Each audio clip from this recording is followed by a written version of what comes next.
Bam Adebayo's back, and the Heat got a win versus the Golden State Warriors. Well, kind of, considering they were without Steph Curry or Jimmy Butler. It still counts, though, right? It counts, and Jimmy Butler walked off, didn't say anything to any of his teammates. He didn't seem too happy about it either.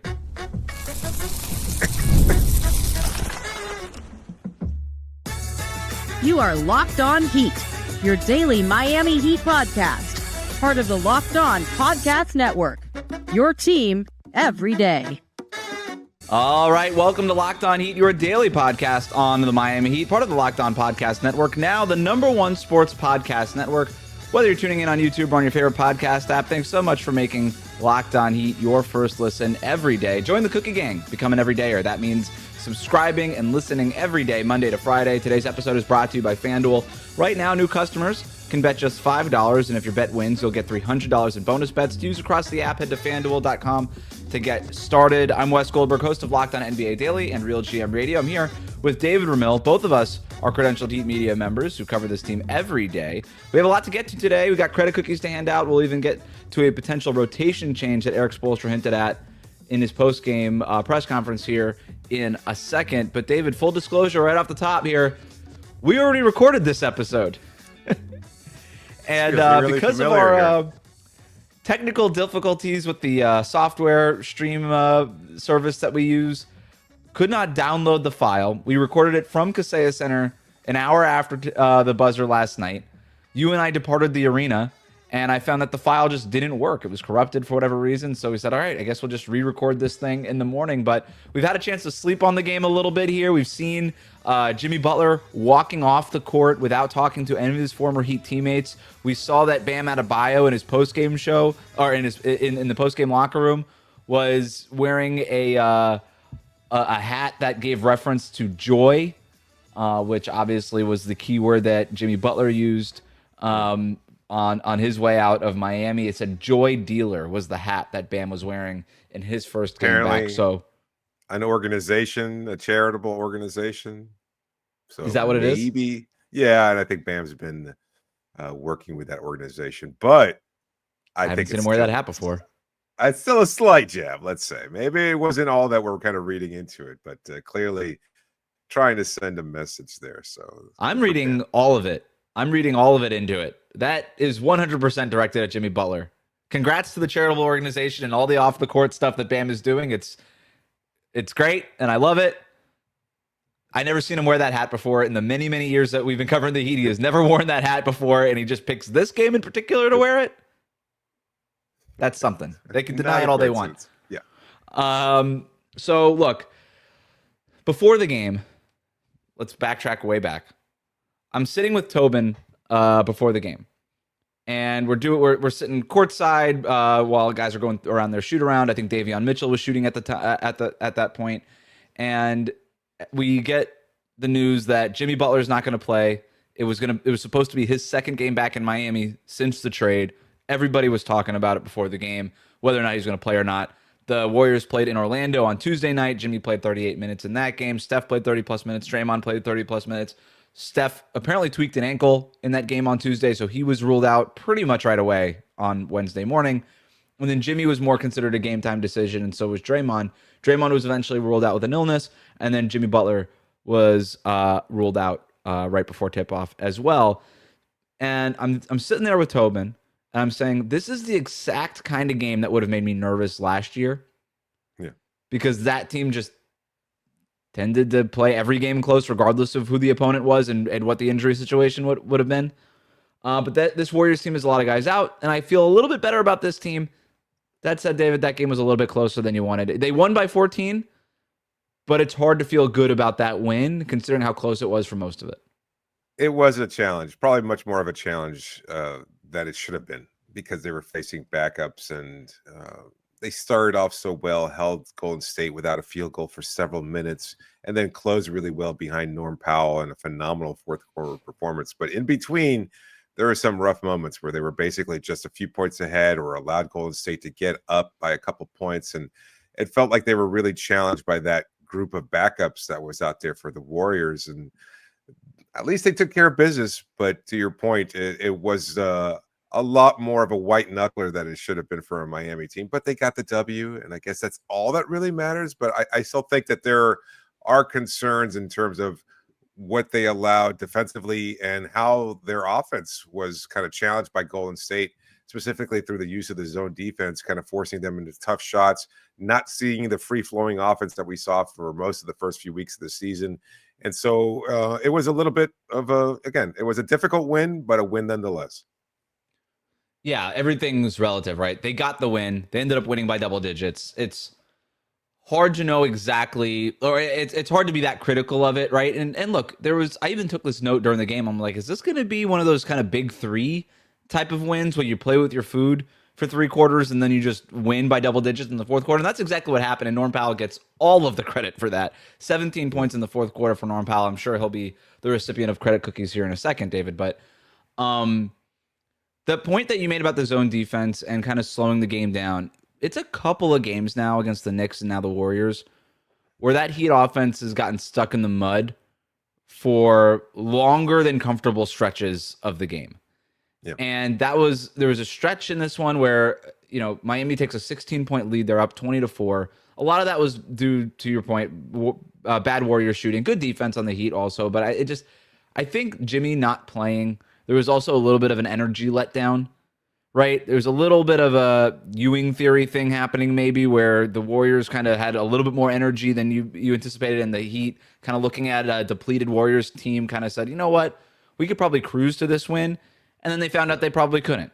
So I do think there was an energy letdown in this game. Both teams were chucking threes a lot. I think they combined for over 30 threes after the first quarter and didn't make a lot of them. And so, I don't know, it kind of had like a scrimmage feel to it in the first quarter. And then it starts to pick up, and then Jaime Jaquez Jr. and Pat Spencer get into it a little bit. And, all these things start going, and the Heat end up getting the win. But in terms of the Warriors being able to slow down the Heat's offense a little bit, it's something I'm monitoring. It's two games is still too small of a sample size to say I'm worried. And by the way, worried is all relative, and slowing down is all relative. Like, they were held to 105 possessions in this game.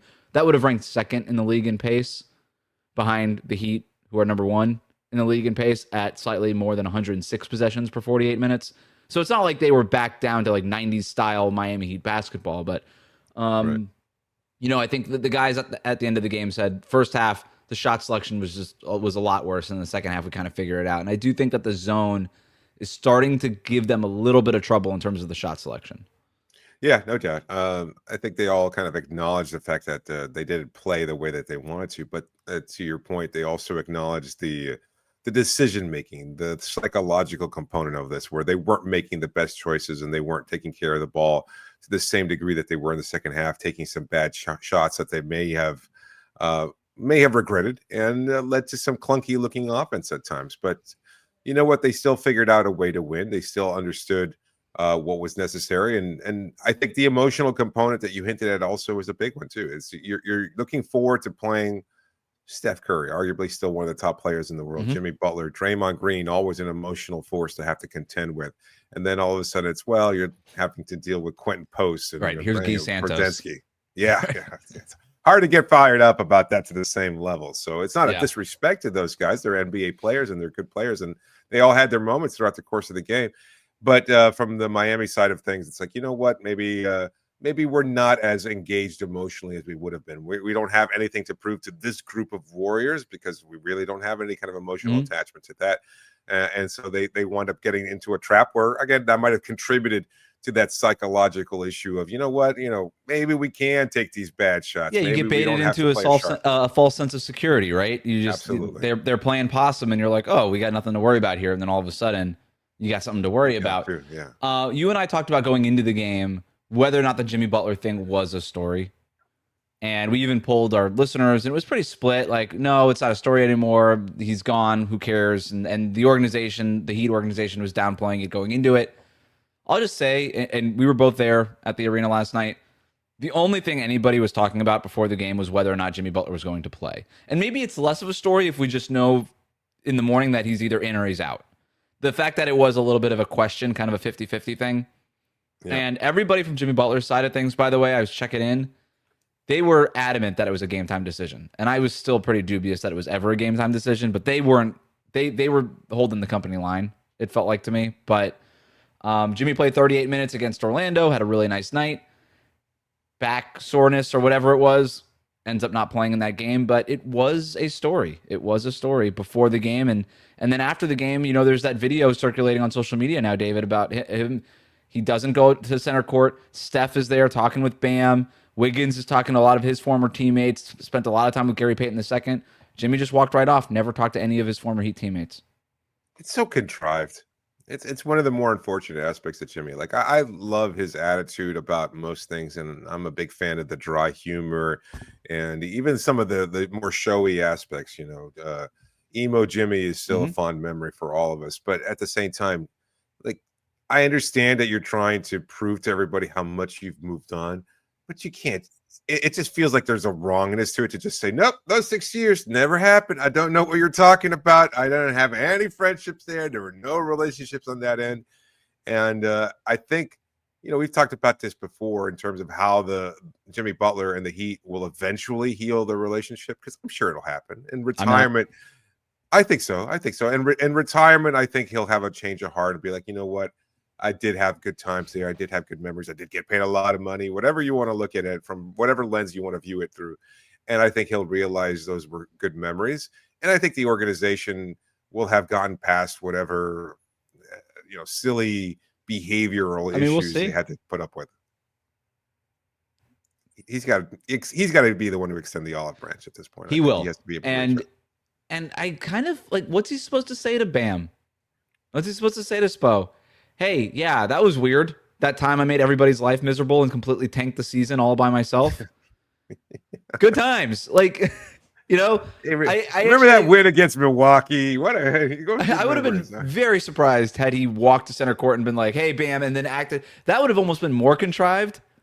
Yeah. To just be like, hey, what's up? How's everything going? How's the family? How's your mom? Like, Bam, like, Jimmy's got nothing to say to the Heat, and the Heat have nothing to say to Jimmy. And you and I have talked about it enough. We don't have to do the whole thing, but like you and I are very on polar opposites. I think that relationship is burned. There is no rebuilding that bridge. This is not a Dwayne Wade, LeBron James, Shaq situation where those guys actually care about their legacy and care about their relationships. There is nothing that I've ever seen from Jimmy Butler that gives me any indication in any of his previous stops. I have no indication that Jimmy Butler cares about any of those kinds of relationships. I have never gotten any indication about that. So I don't know. Like he's referred to Tibbs somewhat lovingly, Tibbs kept trading for him. Well, he kept trading him too. He traded him from Chicago to Minnesota, and he traded from Minnesota to Philadelphia. Okay. So I mean, he's had his issues with Tibbs before. So, but at one point, again, you can't just accept the relationship. It's been less than a year, so maybe. The stink is still on there, so it's hard to kind of move past. Credit Cookies is next. Today's episode is brought to you by Quo. Let's talk about something every business owner knows too well: missed calls. When a customer tries to reach you and can't get through, well, that's just money slipping away. Quo, spelled Q-U-O, is a smarter way to run your business communication so you never miss an opportunity. Quo is the #1 business phone system.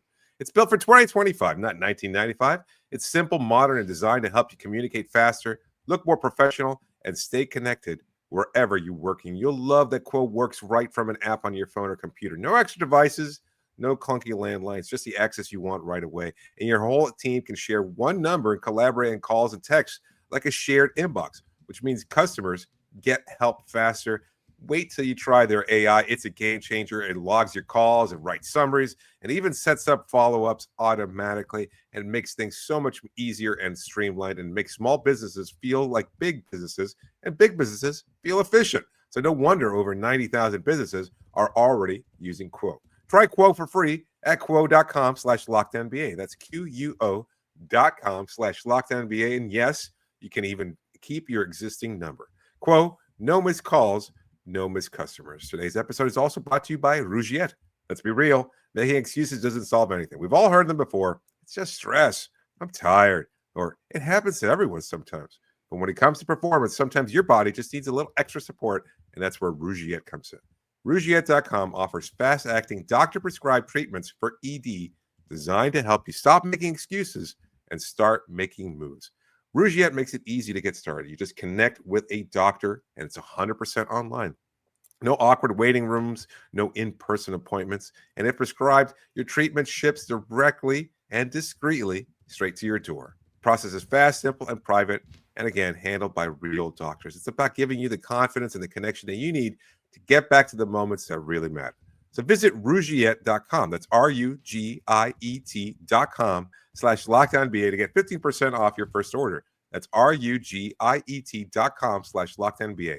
And don't forget to use our code LockedOnNBA so they know we sent you. Rugiet, stop making excuses and start making moves. We'll be right back.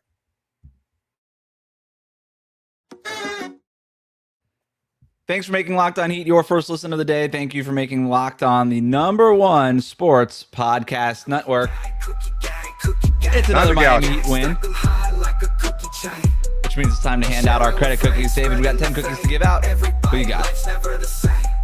Yeah, this feels so familiar. We went through this all yesterday, but can't get enough of that song. No, you can't. Absolutely. But you know what? You have to start the conversation with Norm Powell. If for somebody who didn't watch the game, let me just tell you, Norm Powell was the difference. Without Powell and the fourth quarter incredible performance where he scores, as you said, 17 points and decisive shots, just getting whatever he wanted, attacking, looking at Buddy Hield and saying, okay, this is a matchup I can handle, and just going at him relentlessly for those points in the fourth quarter. They don't get that win without him. And so I gave him 5 credit cookies, and I think each of those are well-deserved. He's the difference maker. The offense looks clunky. No one looks like they're stepping up, and all of a sudden Powell just says, no, I got this. That's the kind of performance that Miami has lacked in the past. Maybe you've seen that on occasion from Butler, especially in key moments in the playoffs, but this was a different story. To get this kind of performance from Norm Powell in the regular season in a game that, you know, might have been a meaningless one over depleted our Golden State Warriors, but very much a necessary one for Miami to keep their place in the standings.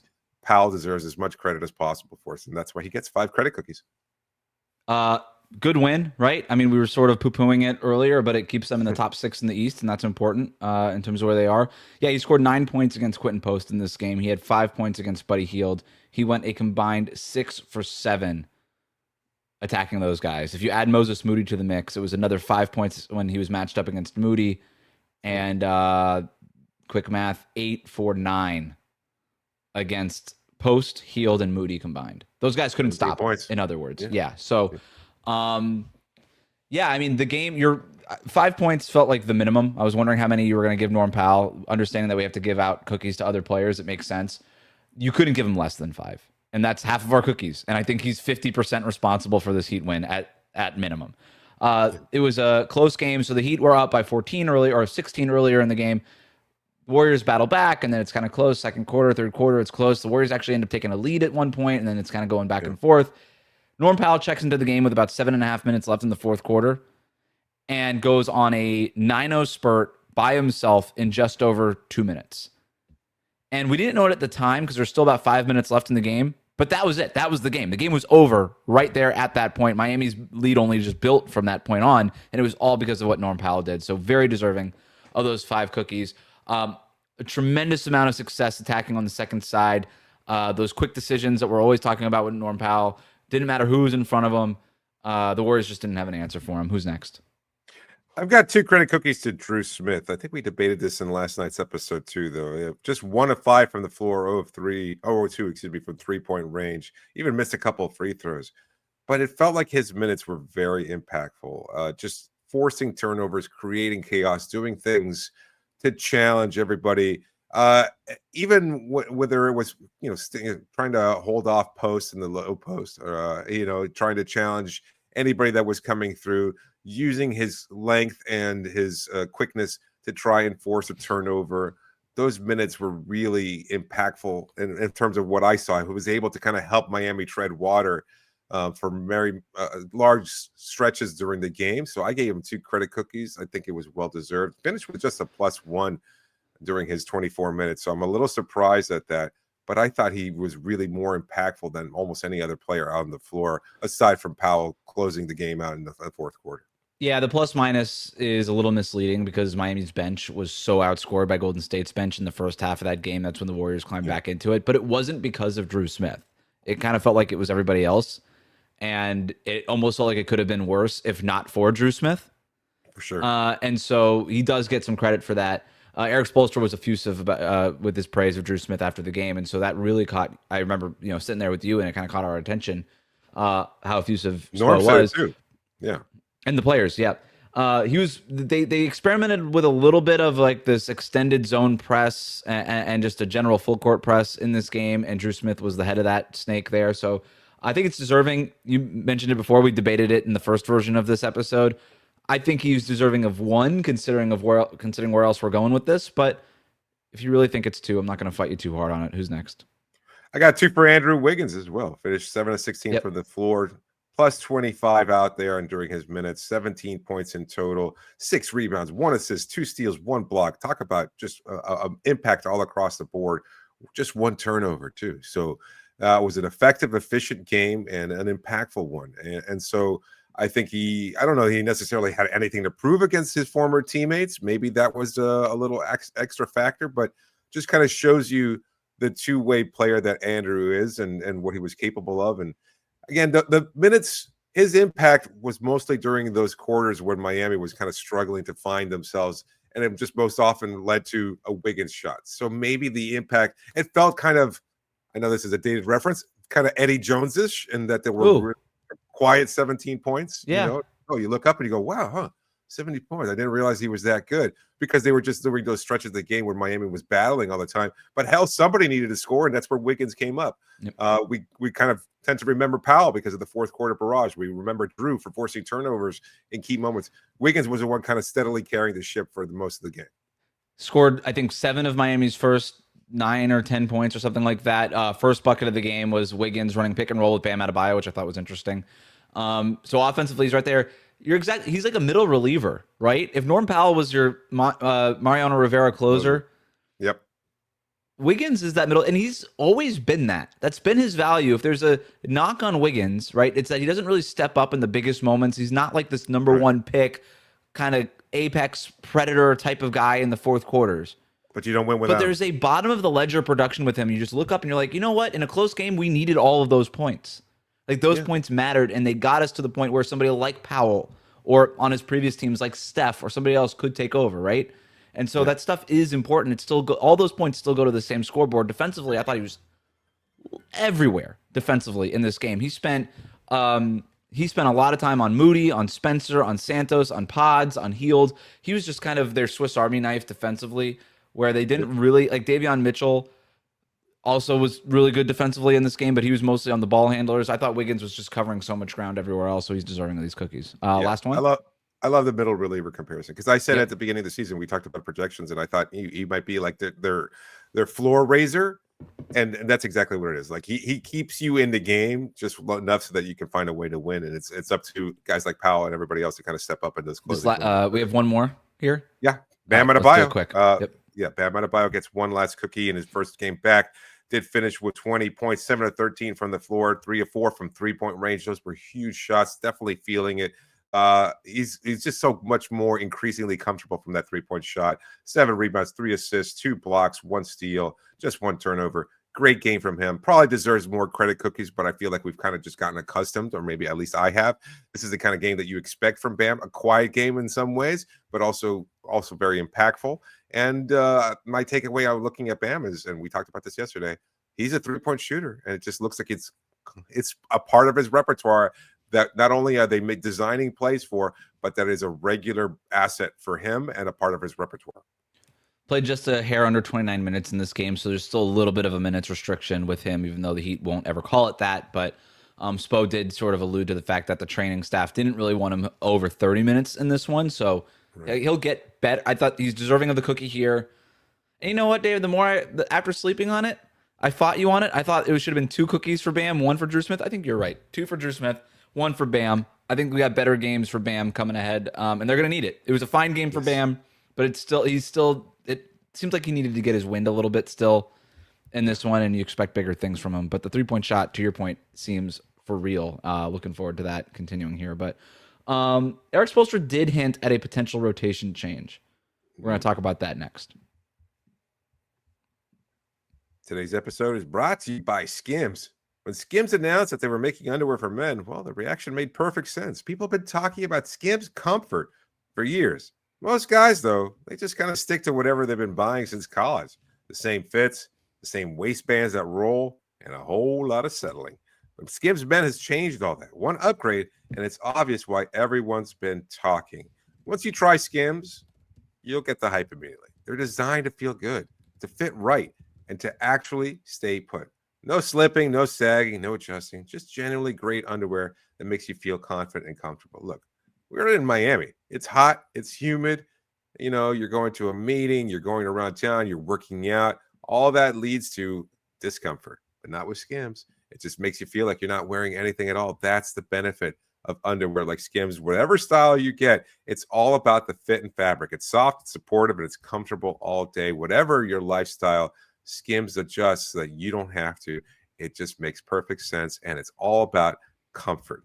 So make sure to shop Skims Men's now at skims.com. That's SKIMS. And when you place your order, choose podcasts in the post-purchase survey and select our show from the dropdown to let them know that we sent you. Today's episode is also brought to you by FanDuel. The NBA is back, and there's no better place to get in on the action than FanDuel, the official sports betting partner of the NBA. Even if you miss the start of the game or want to ride the hot hand, FanDuel has live bets on everything who will score next to fourth quarter comebacks. Plus, you can even combine your live bets into a same-game parlay for a shot at a bigger payout. It keeps every game exciting, especially when your team's making that late push. You know, we talked a lot about Jaime Jaquez as the 6th man of the year. Those odds are getting, well, a little lower and lower now because he keeps making an impact. But when you look across the rest of the NBA, could Cade Cunningham somehow get into the MVP race? Could he wind up with the MVP, considering Detroit is one of the best teams in the league?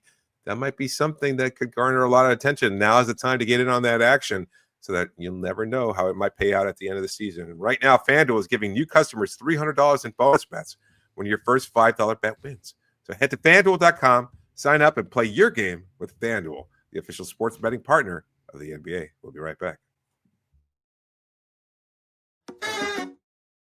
Welcome back to Locked On Heat. Thanks for making us your first listen every day. Let's go to the text line. You can get text from us and submit questions for the postgame show with the link in the show notes, or text 786-998-7029. Malachi writes in, I still don't understand why we can't see Bam and Ware in the game at the same time. I feel like this team would play better when Bam and Ware are on the court together.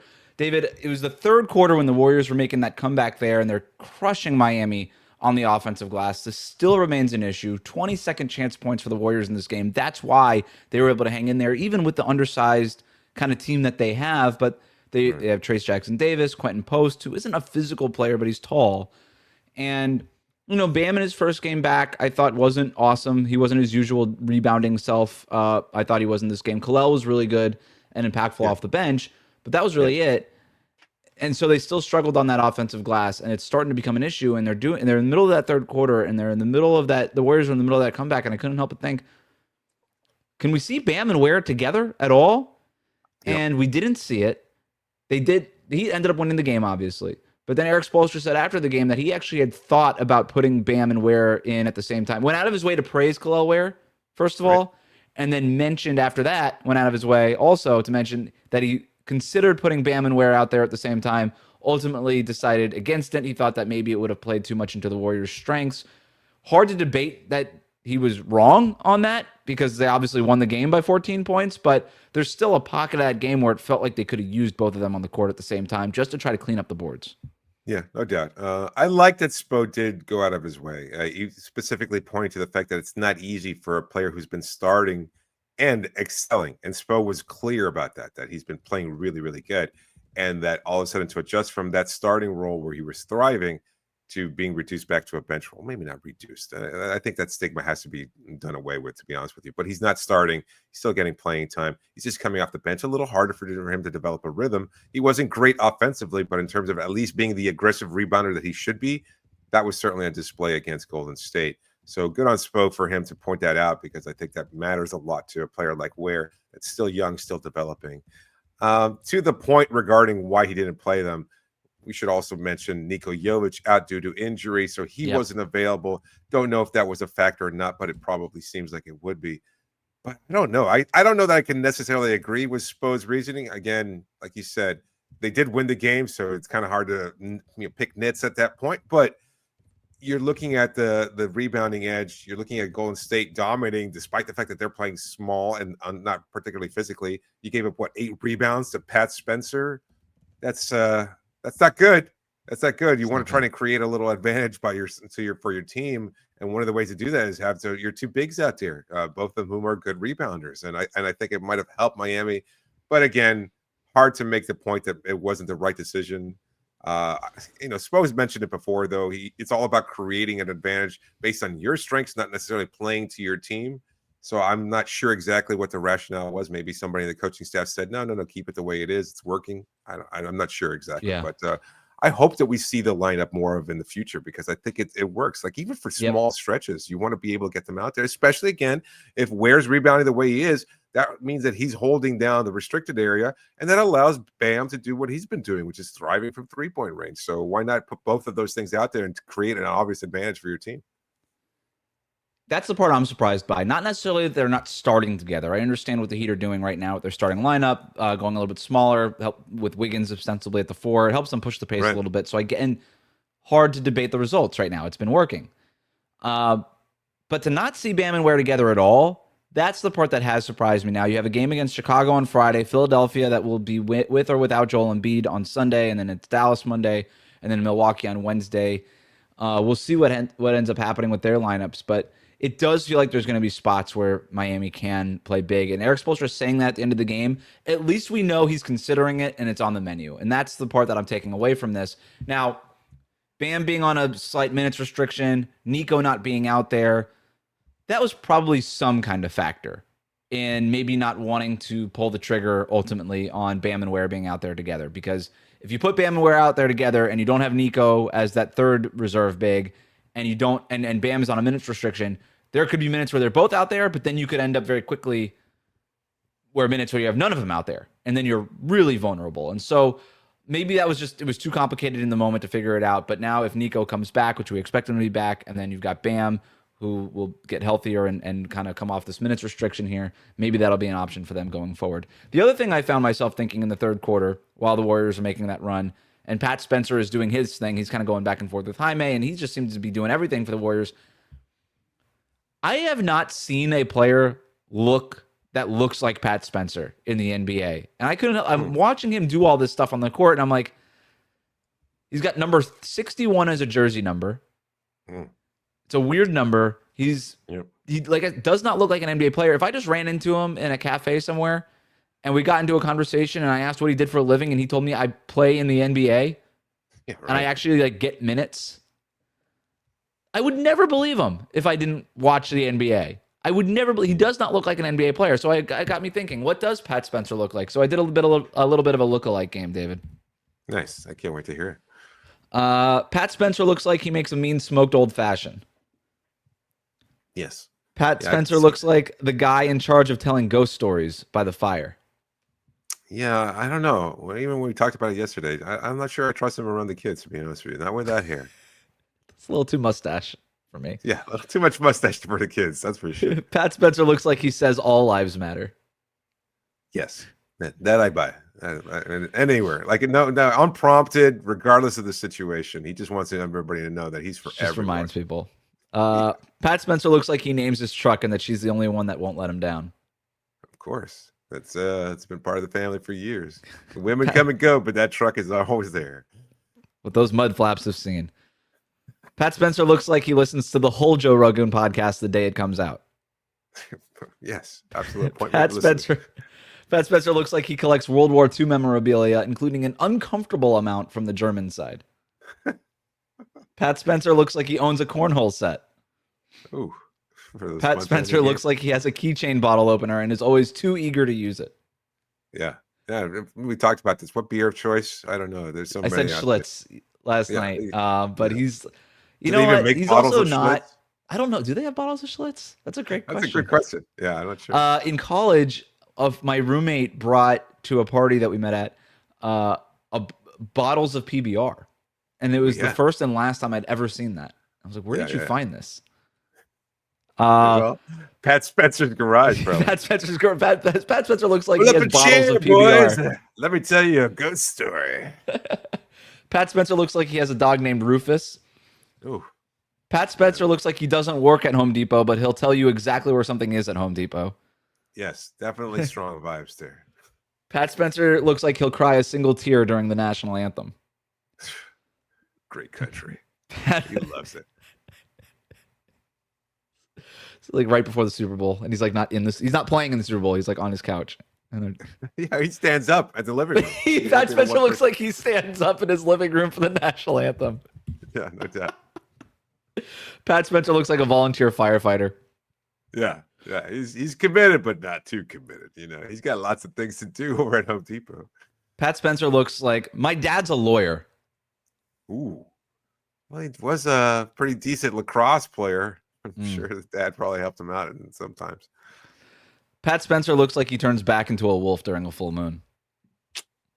I don't know. That would be a little too wild for Pat Spencer. That'll do it for us today. If you like what you heard, thanks for making Locked On Heat your first listen every day. Part of the Locked On Podcast Network, your team every day.